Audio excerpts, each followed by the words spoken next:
Hiya, welcome to the channel. This is a Volkswagen Beetle.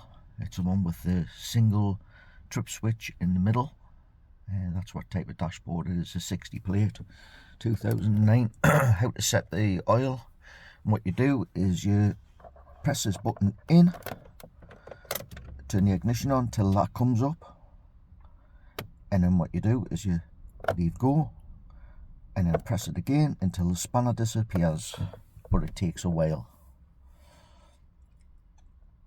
Just keep pressing because it will go. And there you go, all set. And then turn the ignition off, start the car, and there you go, light gone.